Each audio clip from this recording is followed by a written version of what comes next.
bersama Sukro. Assalamualaikum warahmatullahi wabarakatuh. Jumpa lagi bersama Suara UMKM yang lebih teknis, ngobrol bersama Sukro. Ngobras tentunya ya.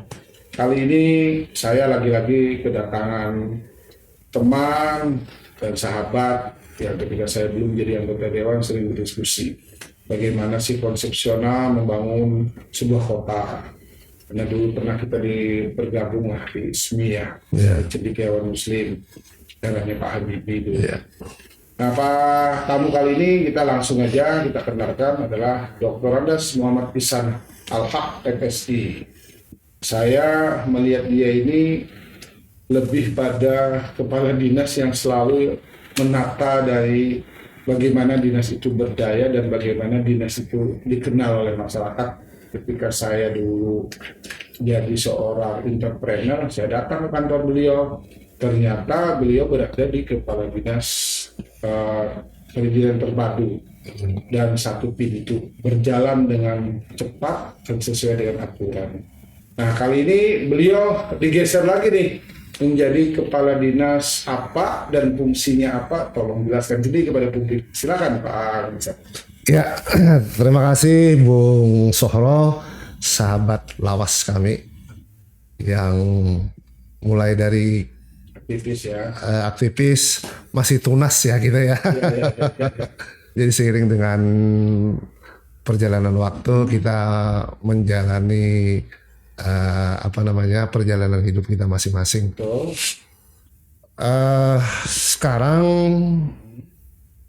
saya sudah ditempatkan di Dinas Perpustakaan dan Kearsipan. Jadi kira-kira baru 10 bulan. Nah, sebelumnya di Dinas Pariwisata hampir 5 tahun. Sebelumnya juga di Dinas Perizinan hampir 5 tahun. Cuma dari 3 penempatan atau penugasan di dinas itu mungkin ada satu hal yang perlu digarisbawahi. Nah, kebanyakan kita bertugas itu dalam suatu kondisi yang ibaratnya tuh alas babat dulu. Alas babat ya. Babat alas atau babat alas mungkin lebih tepat. Jadi memulai itu banyak dari nolnya. Tapi itu tidak berarti satu hal yang melemahkan atau beban bagi kita. Justru itu adalah sebuah kekurangan ataupun sebuah kelemahan, itu jadi kekuatan kita untuk atau semangat kita untuk membuat perubahan yang berarti ataupun signifikan. Nah, sekarang tantangannya kita di Dinas Perpustakaan dan Kearsipan ini adalah bagaimana menjadikan literasi. Nah, literasi itu kalau yang sederhananya itu adalah kemampuan membaca, menulis, berhitung, menganalisis, nah terus juga berbicara, nah terus juga menulis ya tadi termasuk juga. Nah, itu bagaimana supaya di Banjarmasin meningkat tentunya. Nah, kalau secara umum sih data tentang literasi Indonesia ini memang predikatnya cukup menyedihkan. Nah, dari 70-an negara yang disurvei oleh Badan PBB yang menangani tentang pendidikan, UNICEF itu, nah kita berada di peringkat 62. Jadi hampir setara dengan negara-negara di Afrika seperti Ethiopia, Kenya, Mozambik, dengan Timor Leste. Nah, ini tentunya menyedihkan. Nah, kemudian ini saya by data ya, bukan asumsi-asumsi. Nah, kemudian juga data yang dirilis oleh Perpustakaan Nasional itu mengatakan bahwa orang Indonesia itu membaca buku itu satu buku itu diperebutkan oleh 1.000 orang. Luar biasa. Nah, padahal di negara-negara maju, negara-negara Skandinavia negara-negara yang top 10, negara berpenghasilan tinggi atau maju, itu satu buku tuh hanya diperebutkan 5 orang. Pesan dia Ya, jadi kita jauh banget ya. Artinya kondisi Indonesia 1:1000. Satu buku ditunggu oleh 1.000 orang. Nah, di negara-negara Jepang, Swedia, dan Finlandia, kalau di lain-lain. Indonesia sendiri kita urutan berapa Pak? Kalau ada literasi yang sudah dapat Kita di tengah ya, di tengah. Jadi dari 34 ya, 34 provinsi. Walaupun mungkin sekarang 40 ya. ya. 40, kita berada di peringkat 20-an. Nah, kemudian untuk di provinsi Kalsel ya, kita memang berada di peringkat pertama. Nah, ini 13 kabupaten kota. Nah, ini kan kebetulan mungkin karena di sini banyak lembaga pendidikan, banyak kampus, terus juga akses terhadap pendidikan juga menjadi lebih mudah. Nah, akan tetapi itu tentu tidak menjadi hal yang patut kita berbangga ya. Masih ada tantangan Iya, lain, masih banyak tantangan lain untuk meningkatkan kemampuan literasi warga kota Banjarmasin tentunya. Ya. Nah, disinilah tantangan saya bagaimana meningkatkan kemampuan literasi, meningkatkan minat baca, nah juga meningkatkan melek huruf. Nah, Oke, Pak Taisan, kita sudah tahu tentang jejak digital. Apa itu sih sebuah fungsi perpustakaan, Pak Taisan yang pas iya. pengantarnya.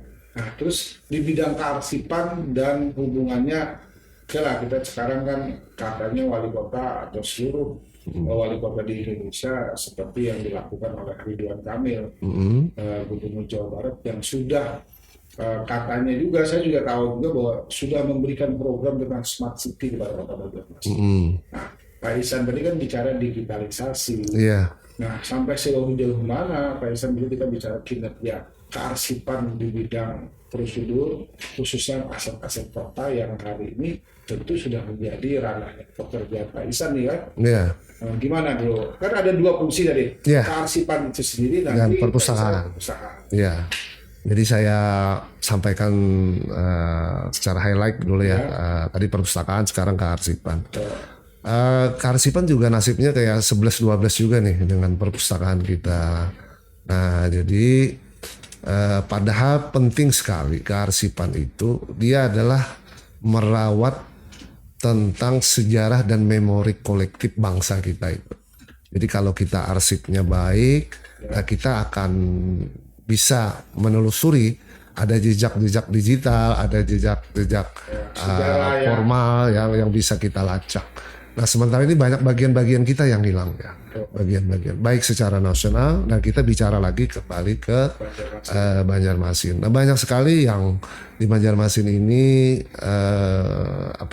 bukti-bukti otentik atau apa yang seharusnya ada. Nah, ternyata kita kesulitan melacaknya. Nah, satu contoh misalkan undang-undang tentang pembentukan kota Madya Banjarmasin misalkan, yang aslinya mana, kita nggak punya. Nah, terus juga SK-SK wali kota juga dari dulu, dari kita mulai merdeka sampai sekarang itu tidak bisa terasipkan dengan baik, kecuali yang terakhir-terakhir ini ya. Mungkin ya pada zaman Supian Harpan, Pak Mitpai atau apa, tapi jauh sebelumnya kita banyak kehilangan rekam jejaknya ya. Nah, kemudian tentang foto-foto ataupun dokumentasi Banjarmasin Tempo dulu itu seperti apa. Nah, ini juga anak-anak sekarang kan banyak yang tidak tahu ya.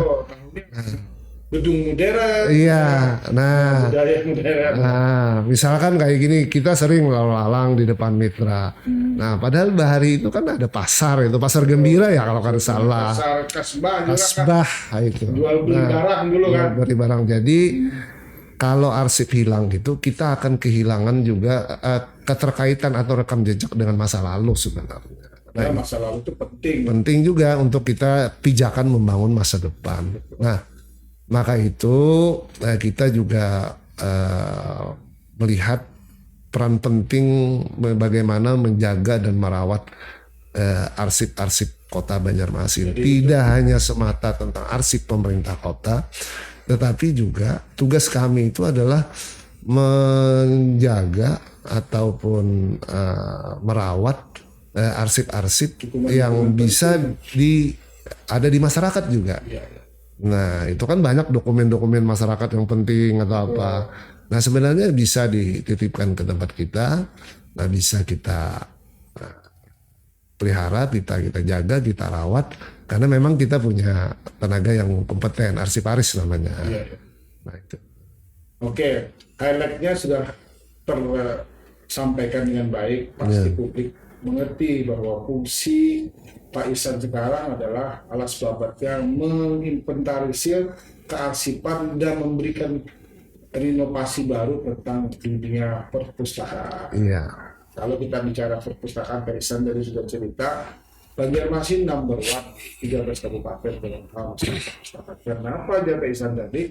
Karena kota kita ini banyak kampus-kampus baik swasta maupun negeri dan banyak toko-toko buku yang memang berpusat di Banjarmasin.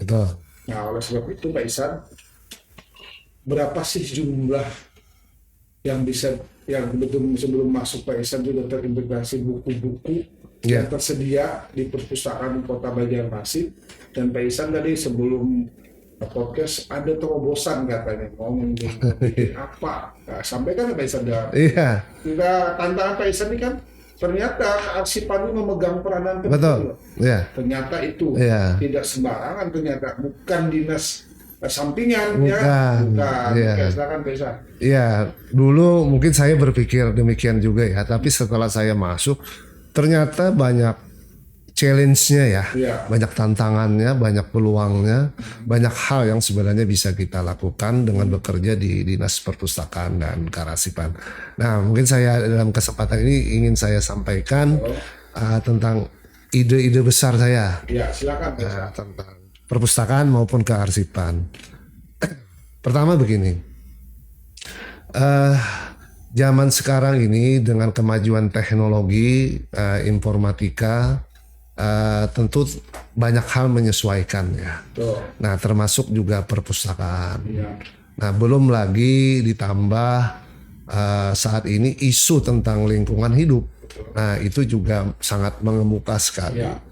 Nah, dalam kaitan perpustakaan, dalam kaitan dengan penyediaan buku, nah itu tentu harus ada perubahan paradigma dari kita semua. Nah, sebagaimana diketahui bahwa untuk menjadi satu rim kertas itu yang berisi 500 lembar kertas, nah itu kita perlu menebang pohon itu sebanyak 5 pohon dengan usia 5 tahun. Coba bayangkan berapa juta rim berapa juta rim yang dihabiskan dalam setahun dikali 5 pohon. Nah, ini tentunya sangat tidak eco-friendly sangat tidak eco-friendly. Nah, teman-teman yang penggiat lingkungan hidup tentu miris kalau melihat data ini ya. Nah, lalu kita tentunya harus menyesuaikan dengan kondisi sekarang. Nah, maka itu jawabannya adalah melalui era digitalisasi, dalam hal ini melalui e-book atau digital library.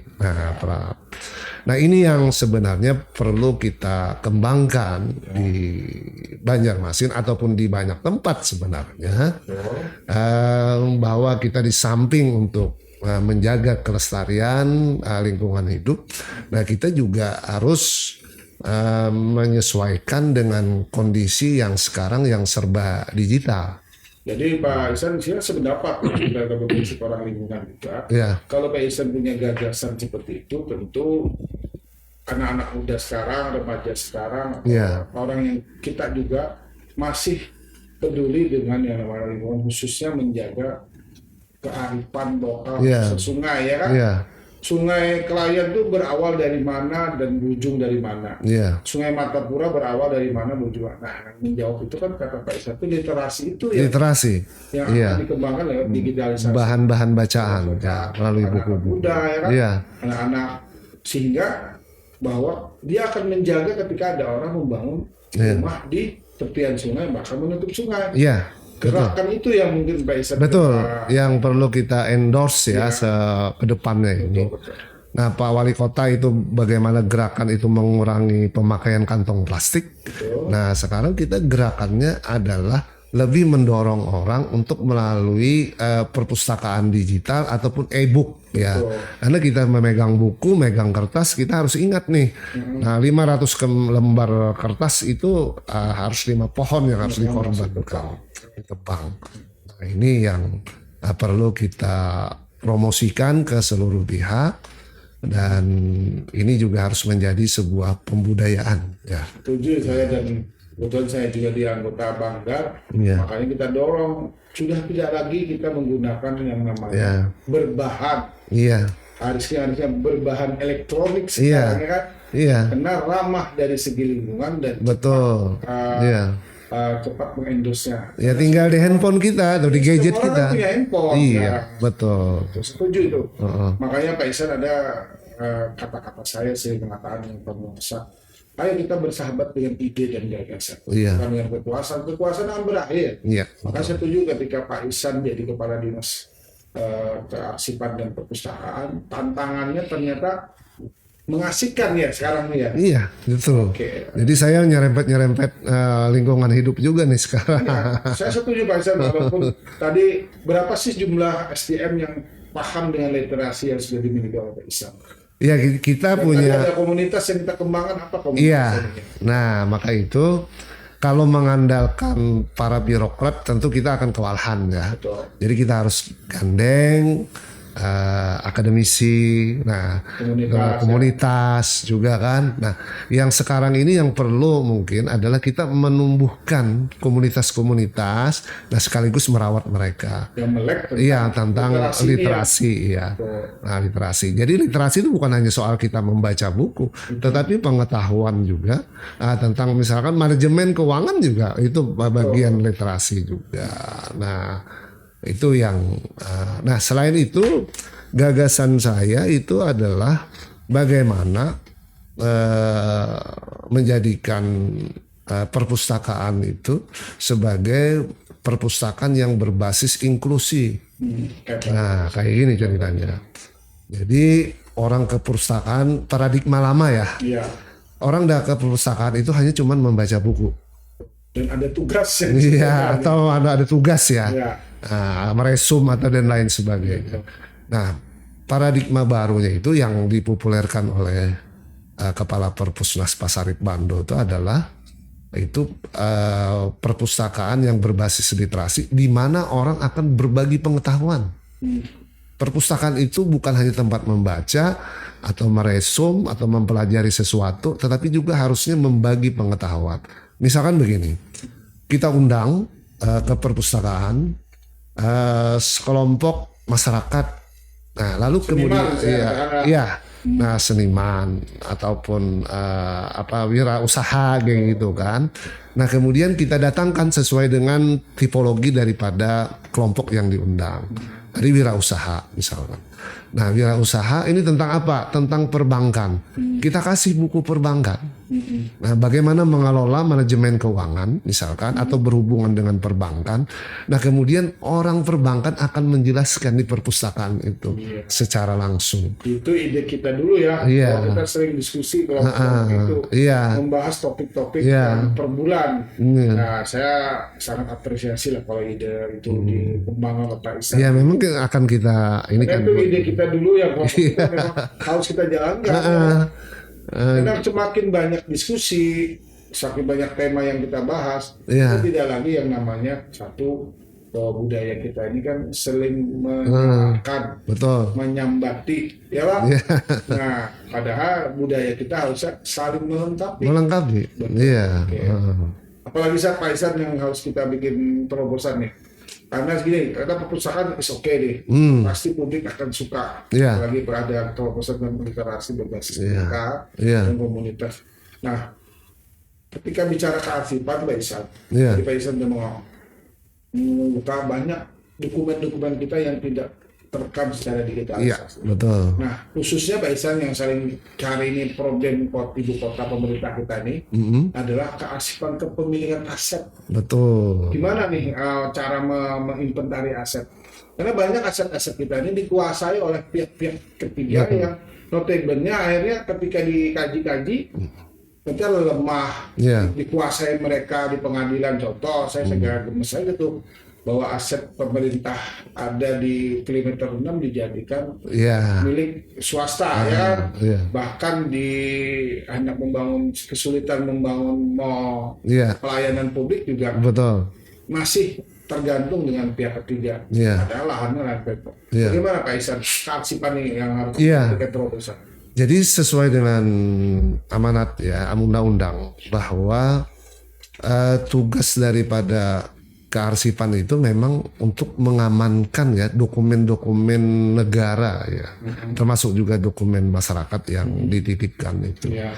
Nah sementara ini atau kondisi yang terjadi dokumen-dokumen itu disimpan oleh unit pengolah atau dinas atau SKPD. Ya. Nah harusnya disimpan di Kearsipan, ya. kearsipan. Nah itu yang termasuk juga Aset-aset tanah. aset-aset tanah entah itu segel ataupun ya sertifikat atau apa kayak gitu ya. Harusnya sih memang disimpan. Kita kan sudah ada punya depo arsip ya. Iya. Nah itu sebenarnya bisa kita berdayakan. Nah sementara ini yang paling banyak itu adalah di depo itu menyimpan tentang dokumen asli ini izin mendirikan bangunan IMB. IMB ya. Nah cuman itu tidak sampai dari awal, masih ada beberapa periode yang hilang ya. Nah itu karena dinasnya juga sudah silih berganti nama dulu kan. Nah ini juga kedepannya kita harapkan dari dinas-dinas terkait itu segera bisa menyimpan ke tempat kita. Nah di samping kita memang perlu juga nanti untuk menata ruangan depo itu betul-betul representatif. Misalkan betul ruangan itu tahan api, misalkan kalau terjadi konslet. Nah kemudian juga kejadian bencana apa? Iya bencana apa itu sudah harus safety-nya juga harus diperbaiki, diperhatikan ya. Baik Pak Isan, dua tugas fungsi yang sudah dijelaskan oleh Pak Isan tadi, baik itu perpustakaan maupun kearsipan. Tentu publik juga ingin tahu, karena dulu basicnya juga katanya 5 tahun di Dinas Pariwisata. Kan anggaran kemarin kita tahu bahwa di Muara Klayan itu akan dibangun yang namanya cagar budaya. Itu ya, sebuah museum ya. Museum. Ya. Itu idenya selain wisata, apa tuh semalam jadi tercetus ide itu, dan sekarang dalam tahap pelaksanaan kan ya? Iya, mungkin sebentar lagi akan selesai ya. Saya tidak ingin campur terlalu jauh, tetapi ingin menyampaikan gagasan awalnya dulu ya. Nah jadi memang itu adalah selain memang untuk penyimpanan benda-benda purbakala ataupun benda-benda cagar budaya, itu juga adalah bagian daripada kita mengedukasi masyarakat. Nah tentang perjalanan benua kita yang ada di Banjarmasin ini. Nah kemudian dalam kaitannya dengan arsip, nah ini saya kaitkan juga dengan arsip ini. Nah kita perlu nanti menampilkan tentang apakah itu foto-foto Banjarmasin jadul dulu kan, masih zaman sebelum kemerdekaan, zaman Belanda. Nah khusus juga suasana-suasana tempo dulu ya. Nah ini juga harusnya nanti bisa ditempatkan di sana. Nah termasuk juga misalkan foto-foto tentang penghapusan Kesultanan Banjarmasin. Nah itu dulu di muka kantor gubernur itu ada Tugu dulu. Betul, Bahari itu kan, ada ada Tugu. itu. Nah, Tugu proklamasi penghapusan Kesultanan Banjarmasin. Nah, Tugu itu hilang. Tapi fotonya masih ada. Nah, ini ada terdokumentasi ya, selamat ya. iya, ada masih fotonya. Nah, ini juga nanti kalau bagi anak-anak pelajar atau apa, kita bisa menjelaskan bahwa kita ini sebagai suku bangsa yang besar sebenarnya. Orang Banjar ini harus bangga. Iya. Dia sebuah imperium di Kalimantan juga ini. Iya. Nah, ini yang perlu diketahui oleh generasi muda. Nah, arsip berperan dalam hal itu dan bisa mungkin mengisi beberapa part di dalam Museum Banjarmasin itu. Artinya psikologisnya ketika ditampilkan dokumentasi itu, anak-anak muda, oh ternyata saya ini keturunan orang hebat, Iya. punya gagasan besar terhadap sebuah Iya. bangsa Indonesia ya. Iya. Nah, wajar kok orang Banjar, orang Banua ini hebat-hebat ya, Iya, gak usah betul. jadi minder.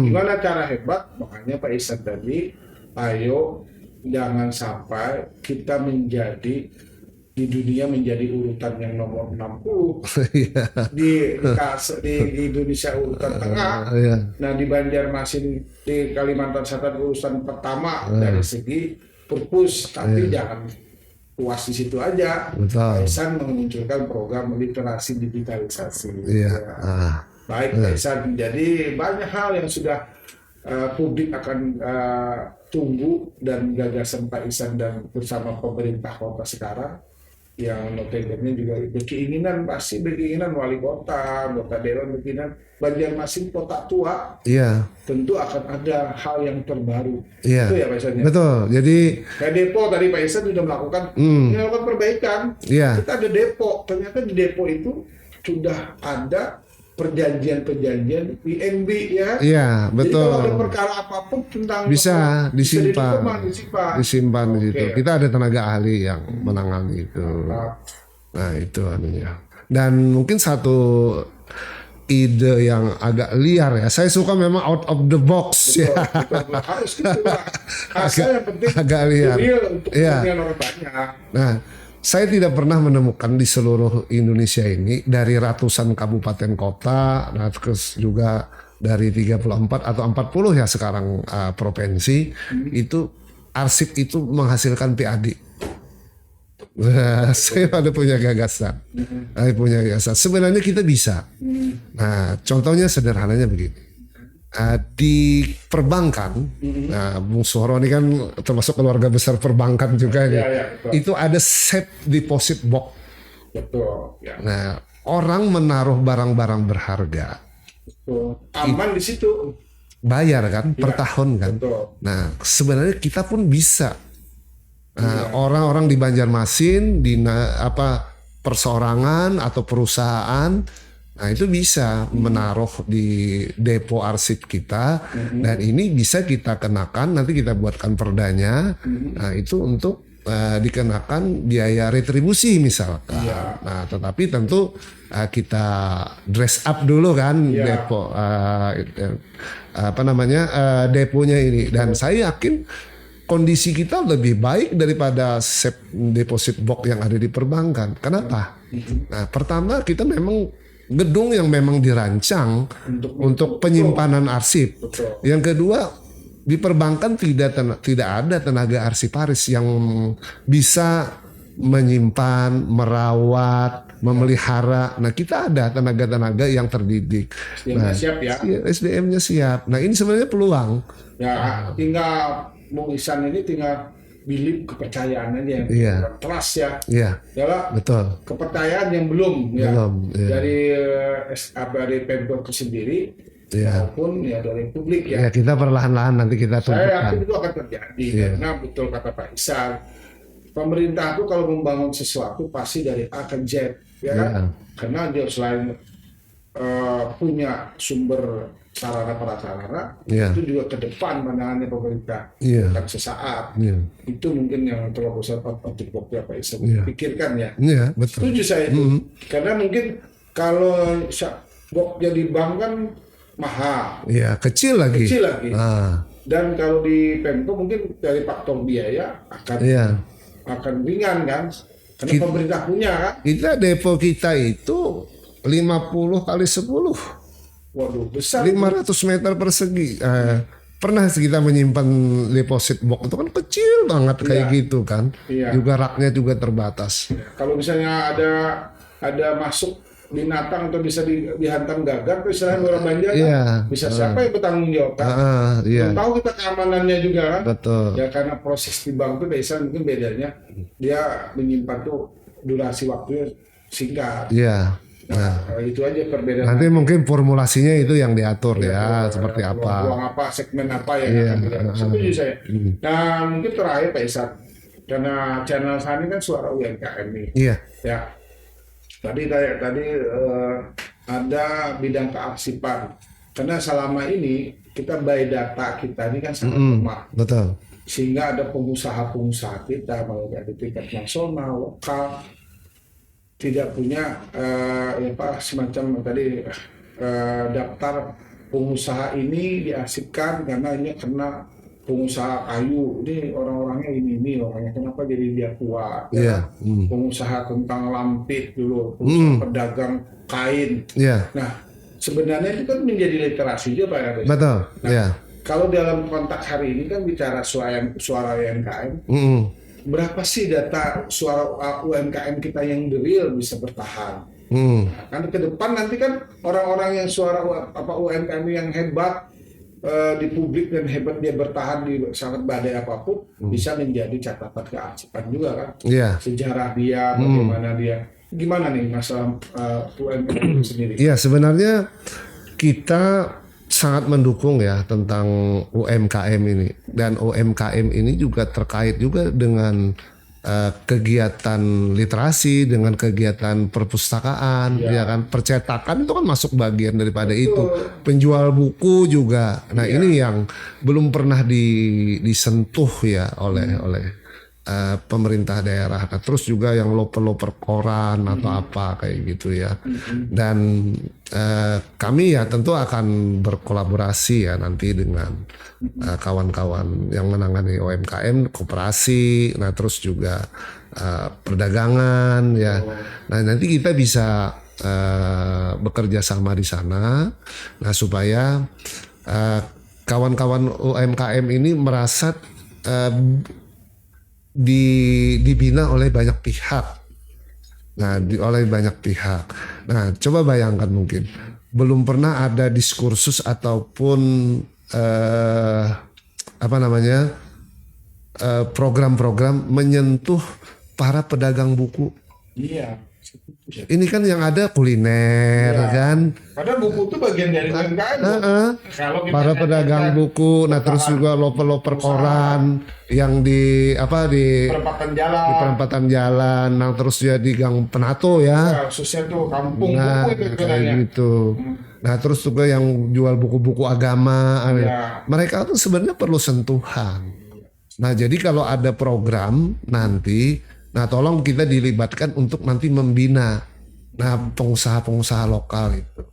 Nah, terus terang saya miris juga dengan ada usaha besar ya yang masuk ke Banjarmasin tanpa melibatkan UMKM kecil itu.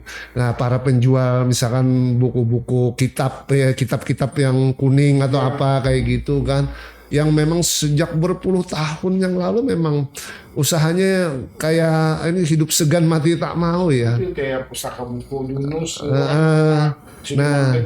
Belum lagi juga taman-taman bacaan yang komik-komik itu. Dulu era shopping mall ya kan.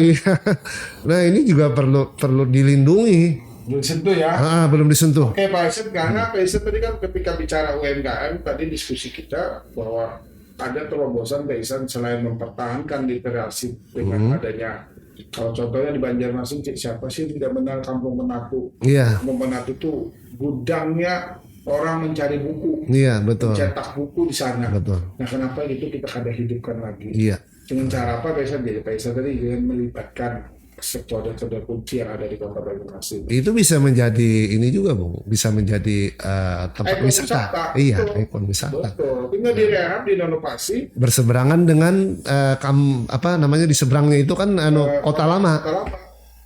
Jadi Iya, karena mereka tapi direnov, dipelihara, dan tadi Pak Ihsan juga KPKP juga akan ada di endorse dengan ini perpustakaan kecil. digital nanti ya kerjasama Iya, dengan bisa Telkomsel, digital. bisa saja. Iya, nanti bisa aja kita taruh di sini misalkan kan sebagai apa namanya pilot projectnya. Nanti kita lengkapi buku atau apa. Bisa diadakan diskusi-diskusi di sini. Nah, Kita di komunitas juga sah. iya di komunitas-komunitas. Baik Pak Ihsan, sudah ngobrol kita dari A sampai Z. Mudah-mudahan Pak Ihsan ini tetap diberikan kesehatan, Amin. Iya. ketabahan, Sama-sama. kuat untuk mengawal ide dan gagasan tadi untuk bisa mewujudkan kepada generasi selanjutnya. Betul. Karena kita Pak Ihsan ya, kalau saya sih sebagai wakil rakyat, kalau rakyat mau memilih saya lagi, kita terus kawal yang benar. Betul. Kalau Pak Ihsan kan ada jedanya, Betul. tiba-tiba bisa pensiun, ada legend, gaya kepemimpinan Pak Ihsan ke dinas pemerintahan terpadu ada nih, di pariwisata ada, hasil perpustakaan ada juga terobosannya. Itu yang menjadi catatan kita Pak Ihsan. Publik juga akan mengenal Pak Ihsan dari segi legacy dan legasinya itu. Baik Pak Ihsan, maka kita akhiri Pak Ihsan, sudah hampir 45 menit ya dari ngobrol kita. Mudah-mudahan pemirsa maupun penonton tertarik menonton ataupun menyaksikan ngobrol kita sore hari ini. Maka moto kita terakhir Pak Ihsan, kalau saya sebut suara UMKM, jawabannya cangkal Bacari. Baik Pak Ihsan, suara UMKM Cangkal Bacari.